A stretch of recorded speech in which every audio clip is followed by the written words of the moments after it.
नमस्कार साथियों। अभी कुछ दिन पहले मैंने एक बात कही थी जिसमें मैंने ये कहा था कि आजकल जो लोग हैं वो कुछ ज़्यादा ही धार्मिक होते जा रहे हैं। लोग कुछ इतने धार्मिक होते जा रहे हैं जो शायद इतिहास में पहले कभी ना हुआ हो। जितने धार्मिक लोग आज दिखते हैं पहले कभी नहीं दिखते थे। आज जितने मंदिर बनाए जा रहे हैं पहले कभी नहीं बनाए गए। आज जितनी मस्जिदें बनाई जा रही हैं पहले कभी नहीं बनाई गई। आज हर रोज़ आज संसार के हर कोने में हर रोज़ नए गुरुद्वारे नए चर्च बनाए जाते हैं। लोग बहुत धर्म कर्म की बात करते हैं, मंदिरों में जाते हैं, नमाज पढ़ते हैं, सारे काम करते हैं। लेकिन मज़े की बात यह है कि धर्म कहीं दिखता नहीं। लेकिन ये धर्म दिखता क्यों नहीं? आज जितने भी लोग गीता पढ़ते हैं शायद इतने लोगों ने पहले कभी गीता को नहीं पढ़ा। आज जितने लोग कुरान पढ़ते हैं शायद पहले कभी इतने लोगों के द्वारा कुरान को नहीं पढ़ा गया। लेकिन फिर भी धर्म नहीं दिखता। ऐसा क्यों है? हकीकत में तुम लोग जो कहते हो, जो दिखाते हो, उससे तो श्रद्धा का पता नहीं चलता। असली श्रद्धा का पता चलता है उससे जो तुम करते हो, जो आज तक करते आ रहे हो। हकीकत में जैसे काम हम करते हैं, जैसे कृत्य हम करते हैं, जैसे हमारे कर्म होते हैं, वही हमारी आस्था की गवाही देते हैं। हमें बहुत ज़रूरत है अपने कर्मों को जांचने की, देखने की और परखने की कि हम गीता में क्या पढ़ते हैं, कुरान में क्या पढ़ते हैं, बाइबल में क्या पढ़ते हैं और वास्तविक ज़िंदगी में करते क्या है। मेरे देखे किसी के धर्म का पता इस बात से नहीं चलता कि वो हिंदू में या मुसलमान में पैदा हुआ है, वो पूजा करने के लिए मंदिर में जाता है या नमाज पढ़ने के लिए मस्जिद में जाता है। हकीकत में हमारे जो कर्म हैं वही हमें बताते हैं कि हमारा असली धर्म क्या है। यहाँ कोई अपने आप को हिंदू कहता है, कोई मुसलमान कहता है, कोई सिख कहता है। ज़रा एक बार इनके कर्मों को देखो, इनकी हरकतों को देखो, सब एक ही हैं।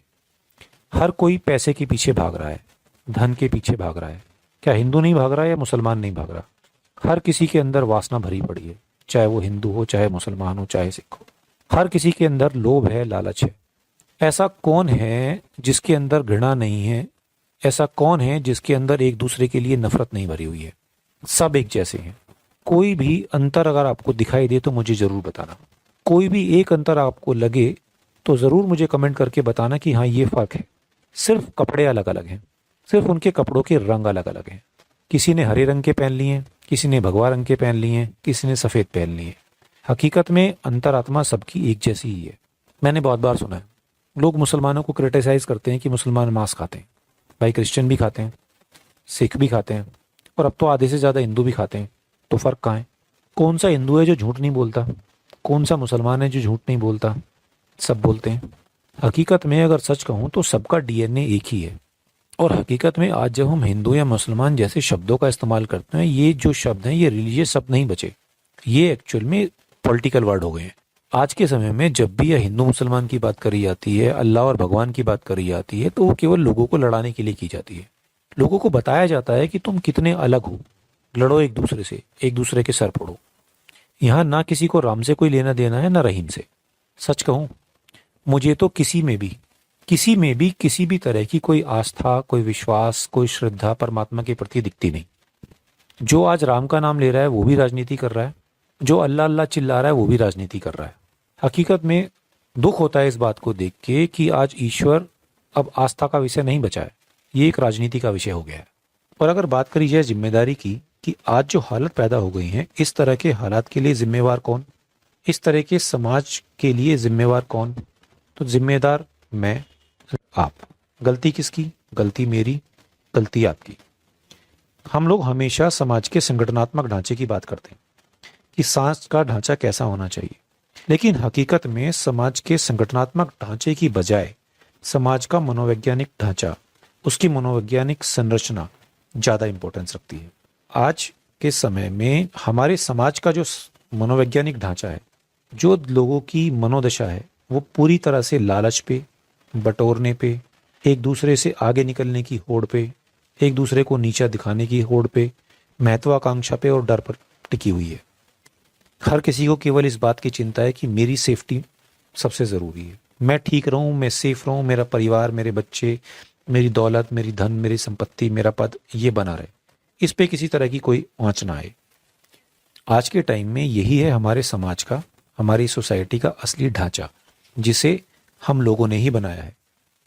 ऐसा ही हमने अपने समाज का ढांचा बनाया है, ऐसी ही हमारी मनोदशा है। और आज समाज भी हमारे ऊपर एक इसी तरह के ढांचे को, इसी तरह की साइकोलॉजी को, इसी तरह की मानसिकता को हमारे ऊपर थोपता है, जो पूरी तरह से लालच से, महत्वाकांक्षा से और प्रतिस्पर्धा से भरी हुई है, जिसमें हम अपनी सारी एनर्जी खर्च करते हैं। अब क्योंकि हमारी इस दुर्दशा के लिए, हमारे समाज की इस गरीबी के लिए, जो हर रोज के लड़ाई झगड़े हिंदू मुसलमान के लिए, और जो हर जगह हम एक शांति का भाव देखते हैं, उसके लिए हम ही लोग जिम्मेदार हैं, हम ही उत्तरदायी हैं। इसलिए मेरी नज़र में सबसे पहले धार्मिक आदमी वो नहीं है जो हमेशा ईश्वर की खोज में लगा रहता है, जो हमेशा मंदिरों में बैठा रहता है, जो हमेशा मस्जिदों में जाता है। सही मायने में धार्मिक व्यक्ति वो है जिसने समाज को रूपांतरण करना है। धार्मिक आदमी वो नहीं है जो असंख्य कर्मकांडों में लगा रहता है, परंपराओं का पालन करता है, अपनी एक मरी और सड़ी गली संस्कृति के साथ हमेशा चिपका रहता है, लगातार गीता या बाइबल का पाठ करता रहता है, या संन्यास धारण कर लेता है। धार्मिक व्यक्ति नहीं है। ऐसा आदमी तो वो आदमी है जो हकीकत में समाज से भाग गया है, जो अपनी जिम्मेदारियों से भाग गया है। किसी भी धार्मिक व्यक्ति का सीधा संबंध तो सबसे पहले समाज को समझने से है। सही मायने में धार्मिक व्यक्ति वो है जो पूरी तरह से समाज को समझे, सही तरह से समाज के ढांचे का निर्माण करे, अपने आप में और समाज में एक समग्र रूप से एक संपूर्ण मौलिक परिवर्तन लाने की कोशिश करे। समाज में जो लगातार लालच बढ़ रहा है, ईर्ष्या बढ़ रही है, महत्वाकांक्षाएं बढ़ रही है, एक दूसरे द्वेष बढ़ रहा है, उसे खत्म करे। आदमी जैसा आज है ये उसकी परिस्थितियों का ही परिणाम है। जैसा भोजन वो करता है, जैसी किताबें वो पढ़ता है, सिनेमा घर में जाके जिस तरह की फिल्में उसको देखने को मिलती हैं, जैसे धार्मिक कर्मकांड और रूढ़िवाद उसे आसपास अपने देखने को मिलते हैं, जिस तरह के विश्वास वो करने लगता है या उस पर थोप दिए जाते हैं, जिस तरह के कर्मकांडों में वो लगा रहता है, इन सब चीजों से ही एक आदमी की मानसिक दशा बनती है और तय होती है। जैसे एक आदमी की मनोदशा बनती है वैसे ही पूरे समाज की मनोदशा बनती है, और उसी मनोदशा से, उसी साइकोलॉजी से वो उस समाज को चलाता है। अगर मैं शॉर्ट में कहूँ तो आज मनुष्य जैसा है वो उसी समाज का परिणाम है जो समाज उसने खुद अपने हाथ से गढ़ा है, जो उसने खुद से ही बनाया है। जब भी समाज में शांति स्थापित करने की बात होती है तो समाज में शांति बनाए रखने का काम केवल कानून का और प्रशासन का नहीं है, ये काम एक आम आदमी का है।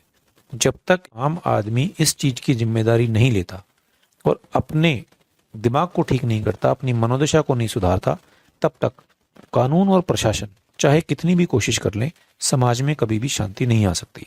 शांति पूरी तरह से एकदम उससे एक अलग चीज है। अगर समाज में एक सच्ची शांति स्थापित करनी हो और अलग अलग धर्मों के बीच एक सामंजस्य बैठाना हो तो कभी भी ये बाहर से नहीं लाया जा सकता। किसी भी देश की सरकार, कानून, प्रशासन, न्यायालय लोगों के बीच में इस चीज को सेट नहीं कर सकते। सामंजस्य, एक संतुलन बनाना है तो वो केवल अंदर से आ सकता है, लोगों की मानसिक दशा से आ सकता है। जब तक लोगों की अपनी सोच, अपने विचार नहीं बदलेंगे तब तक समाज में कभी भी परिवर्तन नहीं आ सकता। तो निष्कर्ष क्या है? कंक्लूजन क्या है? कंक्लूजन यही है, केवल मंदिरों और मस्जिदों में जाने से, गीता और कुरान पढ़ने से या बाइबल पढ़ने से कोई भी व्यक्ति धार्मिक नहीं हो जाता, और अलग अलग किताबें पढ़ने से हमारे अंदर कोई अंतर आता भी नहीं है। आपने चाहे कोई सी भी किताब पढ़ी हो, लेकिन हकीकत में सब एक ही जैसे हैं, कोई ज़रा भी फर्क नहीं है। और अगर वाकई कोई फर्क लाना चाहता है तो वो फर्क, वो अंतर केवल लोगों की मनोदशा, उनकी साइकोलॉजी में परिवर्तन करके ही लाया जा सकता है। जब तक आपकी साइकोलॉजी नहीं बदलेगी, आपके अंदर दूसरे के प्रति घृणा, क्रोध, लालच, ये चीज़ें कंट्रोल नहीं होंगी, चीज़ें कभी भी नहीं सुधर सकती। इस देश के हालात ऐसे ही हैं, ऐसे ही रहेंगे, और धीरे धीरे ये हालात बद से बदतर होते जाएंगे। अब देखना आपको है, डिसाइड आपको करना है कि आप अपने लिए, अपने आने वाली जनरेशन के लिए किस तरह के समाज का निर्माण करते हैं। धन्यवाद।